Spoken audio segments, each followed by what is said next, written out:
বিজেপির কেন্দ্রীয় মন্ত্রী শান্তনু ঠাকুর আর তার ভাই বিধায়ক সুব্রত ঠাকুর মতুয়াদের সিএ এর মাধ্যমে নাগরিকত্ব দেওয়ার কথা বলছেন।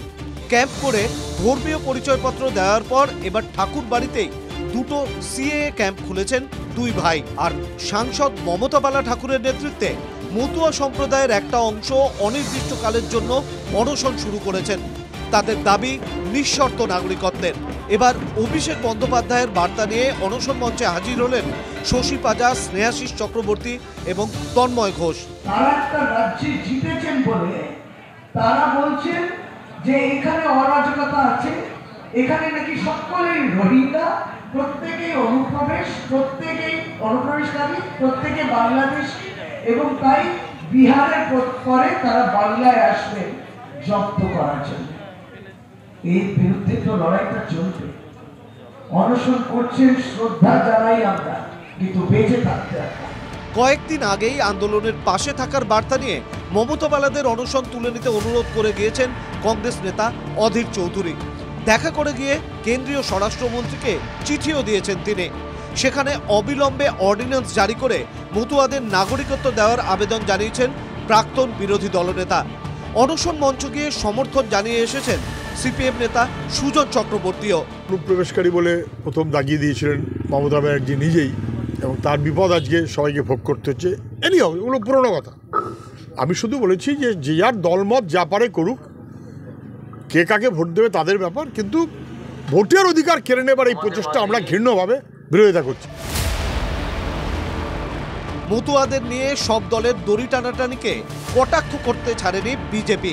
বাম কংগ্রেস আশ্রয় খুঁজছে মতুয়া ছাতার তলায়, কারণ টিএমসি মমতা ব্যানার্জি মতুয়াদের ব্যবহার করে ক্ষমতায় এসেছিলেন, কিন্তু বুঝতে পেরেছেন যে মতুয়ারা তাদের জন্য কেউ কিছু করেনি। নাগরিকত্ব দেওয়ার ব্যাপারটা আমরাই বলেছি এবং আমরাই আইন পাস করিয়েছি। একদিকে রাজনীতির দড়ি টানাটানি আর অন্যদিকে দ্বিধা বিভক্ত ঠাকুর বাড়ি, যার মাঝে পড়ে নাগরিকত্ব হারানোর আশঙ্কা নিয়ে ঝুলে মতুয়া সম্প্রদায়ের মানুষ।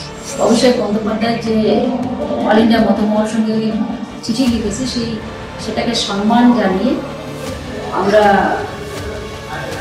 গোসাই পাগল সাধু এবং অল ইন্ডিয়া মত মহাসংঘ 12টার সময় কালকে আমরা অনশন প্রত্যাহার করছি এবং বৃহত্তর আন্দোলনের জন্য আমরা এই আন্দোলনকে আমরা এখানে স্থগিত করছি এবং বৃহত্তর আন্দোলনের স্বার্থে আমরা এটাকে এখনই স্থগিত করছি কালকে 12টার সময়। শশী পাজা ও স্নেহাশিস চক্রবর্তী এসে মমতা বালাকে অভিষেক বন্দ্যোপাধ্যায়ের চিঠি হাতে তুলে দেন। অভিষেক বন্দ্যোপাধ্যায় চিঠির মাধ্যমে আবেদন করেছেন অনশন তুলে নেওয়ার। মমতা বালা ঠাকুর এবং অল ইন্ডিয়া মতুয়া মহাসংঘ তারা আলোচনা করে 13 দিনের মাথায় এই অনশন মঞ্চ থেকে অনশন তুলে নিলেন, অর্থাৎ অনশন প্রত্যাহার করে নিলেন। মমতা বালা ঠাকুর আসলে অভিষেক বন্দ্যোপাধ্যায় এই বার্তার জন্যই কি অপেক্ষা করছিলেন, এইটা কিন্তু প্রশ্ন থেকে যাচ্ছে। মমতা বালা ঠাকুর যতক্ষণ না পর্যন্ত অভিষেক বন্দ্যোপাধ্যায়ের বার্তা পেলেন, পার্লামেন্টে তারা গিয়ে তুলবেন, ততক্ষণ পর্যন্ত তিনি অনড় ছিলেন। বিনাইন বাংলার জন্য সুকান্ত মণ্ডলের সঙ্গে দীপঙ্কর দাসের রিপোর্ট, উত্তর 24 পরগনা। বাইক নিয়ে স্টান্টবাজি করতে গিয়ে প্রাণ গেল পলিটেকনিক পড়ুয়ার। মুকুটমণিপুরে ঘুরতে গিয়েছিলেন মনোজিৎ মাহাতো।